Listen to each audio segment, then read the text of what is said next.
जय हिंद साथियों, पुनः ऑनलाइन क्लास में हम रचना रचनाकर पर प्रश्न लेकर के उपस्थित हैं। आज का पहला प्रश्न, निम्नांकित में से किस ग्रंथ के लेखक रामविलास नहीं हैं? तो नहीं की बात है तो यहाँ ये देखेंगे भाषा और समाज उनकी रचना है और नई कविता और अस्तित्व इनकी ही रचना है। अगले पीडीएफ पे चलते हैं। भारत में अंग्रेजी राज और मार्क्सवाद उनकी रचना है। कविता के नए प्रतिमान उनकी रचना नहीं है, ये है नामवर सिंह की रचना है, यानी डी विकल्प सही है। कविता के नए प्रतिमान के लेखक रामविलास शर्मा नहीं बल्कि नामवर सिंह हैं। अगला प्रश्न है, भारतीय साहित्य की भूमिका के लेखक हैं? तो ये हैं सी रामविलास शर्मा। भारतीय साहित्य की भूमिका के लेखक रामविलास शर्मा हैं। इस पुस्तक में भारतीय साहित्य और उसके सामाजिक सांस्कृतिक पृष्ठभूमि की कुछ पक्षों पर विचार किया गया है। उनके अनुसार जिसे हिंदुस्तानी संगीत कहते हैं वह हिंदी भाषी जनता का जातीय संगीत और हिंदुस्तानी संगीत में मुसलमानों का योगदान महत्वपूर्ण था। अगला प्रश्न है, इनमें से रामविलास शर्मा की कृति का नाम है? तो ये है, यहाँ विवादित प्रश्न है, इसको हम व्याख्या से ही समझ सकते हैं। यानी जो इनकी जितनी इसमें दी गई हैं उनकी रचनाएं ही दी गई हैं। जैसे कि यहाँ पे दिया गया है कि उपयुक्त कृतियों में से कोई भी डॉक्टर रामविलास शर्मा का नहीं है, जबकि इसमें दिया है कि कौन सी उनकी कृति का नाम है। उत्तर प्रदेश माध्यमिक शिक्षा आयोग ने इस प्रश्न का मूल्यांकन से बाहर कर दिया। नया साहित्य नए प्रश्न नंदुलारी वाजपेयी की, जबकि शेष त्रुटि पूर्ण है। रामविलास शर्मा के आलोचना ग्रंथ हैं कौन कौन है? भारतीय सौंदर्य बोध तुलसीदास, प्रगतिशील साहित्य की समस्याएं, हिंदी जाति का साहित्य, भाषा और समाज, प्रगति परंपरा। रूप तरंग किसका काव्य ग्रंथ है? तो ये है रामविलास शर्मा का।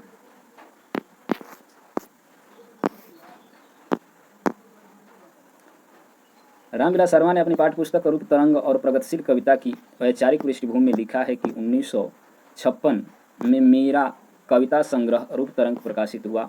इससे मैंने रूपाभ से रूप तरंग का संबंध जोड़ती हुई कवि मित्र नरेंद्र शर्मा को समर्पित किया। अगला प्रश्न है कि आचार्य रामचंद्र शुक्ल और हिंदी आलोचनात्मक कृति के लेखक कौन हैं? तो ये हैं डॉक्टर रामविलास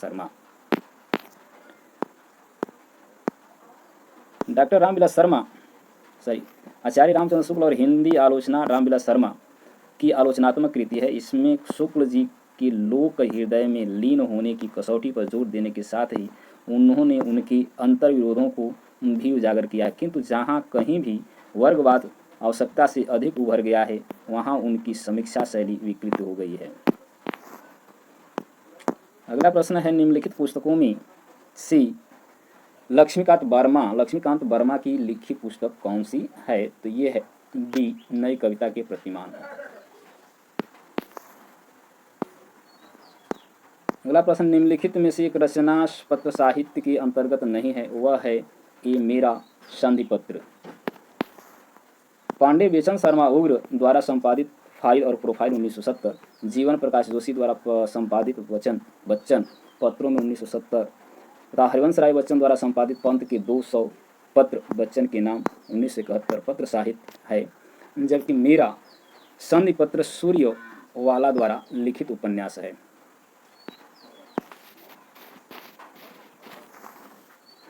अन्य महत्वपूर्ण तथ्य दिया गया है। कुछ पत्र साहित्य तथा उनके संपादक इस प्रकार हैं। पद्म सिंह शर्मा के पत्र 1956, बनारसी दास चतुर्वेदी तथा हरिशंकर शर्मा। यूरोप के पत्र 1944, डॉक्टर धीरेन्द्र वर्मा।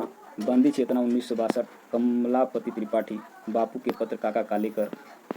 निराला के पत्र 1971, जानकी बल्भा शास्त्री। पृष्ठ पर चलते हैं। हरिवंश राय बच्चन द्वारा प्रणीत कवियों में सौम्य संत 1960 के परिशिष्ट भाग में सुमित्रानंद पंत के 126 मूल्यवान पत्र संकलित हैं। डॉक्टर शिव प्रसाद सिंह द्वारा संपादित शांति निकेतन से शिवालिक 1967 में आचार्य हजारी प्रसाद द्विवेदी द्वारा विभिन्न साहित्यकारों को लिखे गए पत्रों का संकलन किया गया। नेमी चंद्र जैन द्वारा उनके और मुक्तिबोध के बीच हुए पत्राचार्य संकलन पाया पत्र तुम्हारा 1984 चंद्रदेव सिंह द्वारा संपादित बच्चन के विशिष्ट पत्र 1984, जगमोहन सिंह चमनलाल द्वारा संपादित शहीद भगत सिंह और उनके साथियों की दस्तावेज 1986 प्रमुख पत्र साहित्य हैं। अगला प्रश्न है, अक्षर अक्षर यज्ञ किसके पत्रों का संग्रह है? यह धर्मवीर भारती का। चिट्ठी हो तो हर कोई बाँचे किसके पत्र का संग्रह है? तो ये है फणीश्वरनाथ रेणु का। अगला प्रश्न है, चिट्ठिया हो तो हर कोई बाँचे इनमें से किसके पत्रों का संग्रह है? तो यहाँ है फणीश्वरनाथ रेणु, यानी एक पत्र है, चिट्ठियाँ हो, सारी दोनों प्रश्न एक ही हैं। लाल तारा के रचनाकार हैं? तो ये हैं रामवृक्ष बेनपुरी। लाल तारा के रचनाकार रामवृक्ष बेनपुरी जी हैं। इनकी अन्य कृतियाँ हैं चिता के फूल, गेहूँ और गुलाब, कैदी की पत्नी, जंजीरें और दीवारें आदि। कैदी की पत्नी कृति के लेखक हैं, तो ये हैं रामवृक्ष बेनपुरी। ऊपर की व्याख्या में हम लोग देख चुके हैं। अगला है कि अपनी केवल धार काव्य संकलन के रचनाकार हैं? तो ये हैं अरुण कमल। व्याख्या है, अपनी केवल धार काव्य संकलन के रचनाकार अरुण कमल हैं। इनकी अन्य प्रमुख कृतियां हैं सबूत, नए इलाके में, पुतली में संसार, मैं ओ शंख, महाशंख हिंदी में, वॉइसेस अंग्रेजी में इत्यादि।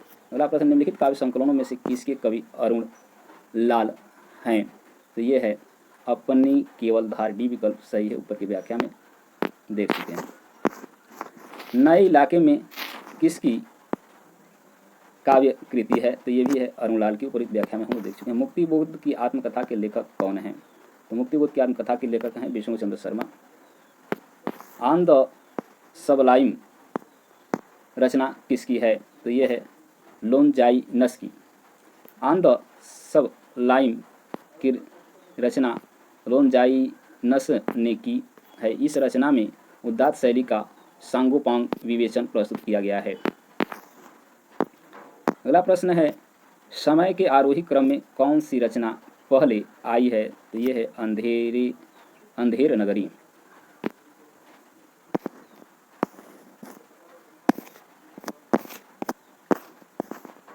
यहाँ व्याख्या दिया गया है काल समय के अनुसार रचना और उनके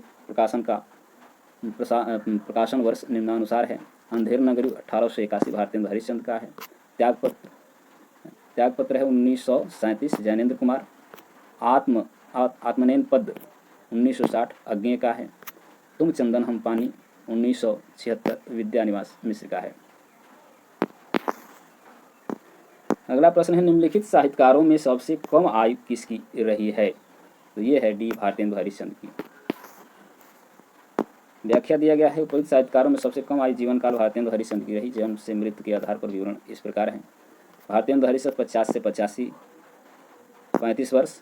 गजानन माधव मुक्तिबोध का है 1917 से 1964 47 वर्ष। जयशंकर प्रसाद 1889 से 1937 48 वर्ष। और प्रेमचंद का है 1880 से 1936 तक 56 वर्ष। रचना यदि जीवन के अर्थ का विस्तार करती है तो आलोचना रचना के अर्थ का। यह कथन इनमें से किस आलोचक का है? तो यह है सी रामस्वरूप चतुर्वेदी का। व्याख्या दिया गया है, रामस्वरूप चतुर्वेदी मधुमती संस्मरण 2005 में हिंदी सर्जना एवं आलोचना विखराव के संदर्भ शीर्षक के अंतर्गत लिखते हैं, आधुनिक दृष्टि से रचना जीवन के अर्थ का विस्तार करती है, आलोचना रचना के अर्थ का। अगला प्रश्न है, काव्य संसार के प्रति कवि की भाव प्रधान मानसिक प्रतिक्रियाओं की कल्पना के ढांचे में ढली हुई श्रेय की प्रेम रूपा प्रभावोत्पाद अभिव्यक्ति है। काव्य की यह परिभाषा देने वाले विद्वान हैं, तो ये हैं बाबू गुलाब राय। व्याख्या है, बाबू गुलाब राय की मान्यता है कि काव्य संसार के प्रति कवि को भाव प्रधान किंतु क्षुद्र वैयक्तिक संबंधों में से मुक्त है, मानसिक प्रतिक्रियाओं की कल्पना के ढांचे में ढली हुई श्रेय की प्रेम रूपा प्रभावोत्पाद अभिव्यक्ति है। चींटी के क्षेत्र हाथी पर्यंत्र सभी पर कविता हो सकती है, यह कथन किस विद्वान का है? ये कथन है महावीर प्रसाद द्विवेदी का। चींटी से लेकर हाथी पर्यंत सभी पर कविता हो सकती है, यह कथन हिंदी के विद्वान महावीर प्रसाद द्विवेदी का है। आचार्य रामचंद्र शुक्ल का कथन है, जिस प्रकार आत्मा की मुक्तावस्था ज्ञान दशा कहलाती है, उसी प्रकार हृदय की मुक्तावस्था रस दशा कहलाती है। हृदय की इस मुक्ति साधना के लिए मनुष्य की वाणी जो शब्द विधान करती आई है, उसे कविता कहते हैं। जिस तरह हम बोलते हैं उस तरह तू लिख, और उसके बाद भी हमसे बड़ा तू दिख, उपयुक्त पंक्ति की रचना कर हैं। तो ये हैं भवानी प्रसाद।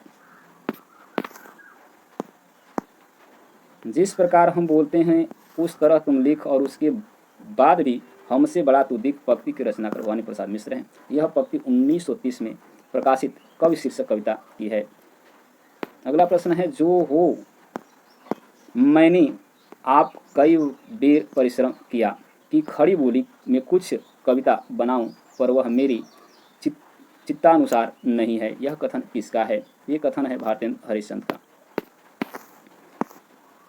व्याख्या है, जो हो मैंने आप कई बेर परिश्रम किया कि खड़ी बोली में कुछ कविताएं बनाऊं, पर वह मेरे चित्तानुसार नहीं। यह कथन नवजागरण की अग्रदूत भारतेंदु हरिश्चंद्र का है। बिहारी की भाषा चलती होने पर भी साहित्यिक है। यह कथन किसका है? तो ये है रामचंद्र शुक्ल का। आचार्य रामचंद्र शुक्ल ने बिहारी लाल के बारे में कहा है कि बिहारी की भाषा चलती होने पर भी साहित्यिक है। आगे देखते हैं। चलिए, इसके आगे का प्रश्न अगली वीडियो में हम लेकर के उपस्थित होंगे। तब तक के लिए धन्यवाद। वीडियो को लाइक और शेयर करें।